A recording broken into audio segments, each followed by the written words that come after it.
குஸ்கா பண்றதுக்கு நல்லெண்ணெய், நெய் கொஞ்சம் ஊற்றிக்கலாம். 2 மீடியம் சைஸ் பல்லாரி வெங்காயம், இஞ்சி பூண்டு 1 ஸ்பூன் அளவு, பச்சை வாசனை போகிற அளவுக்கு வதக்கிக்கிறோம். தக்காளி, புதினா, மல்லிச்செடி கொஞ்சம் சேர்த்துக்கலாம். மிளகாய் கீரி வச்சிருக்கேன், அதையும் சேர்த்துக்கலாம். உப்பு 1 ஸ்பூன் அளவு சேர்த்துக்கலாம். தயிர் சேர்த்து வதக்கிக்கலாம்.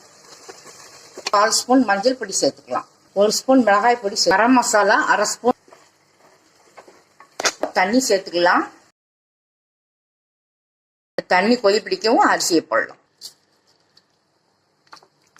கொஞ்சமா பச்சையா புதினா சேர்த்துக்கலாம். நல்ல வாசனையா இருக்கும். இப்போ குக்கர் மூடி போட்டு மூடிக்கலாம். வெயிட் போட்டு 1 விசில் வரவும் ஆஃப் பண்ணிக்கலாம்.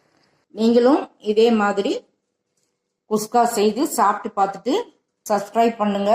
பிடிச்சிருந்தா லைக் பண்ணுங்க, கமெண்ட்ஸ் கொடுங்க.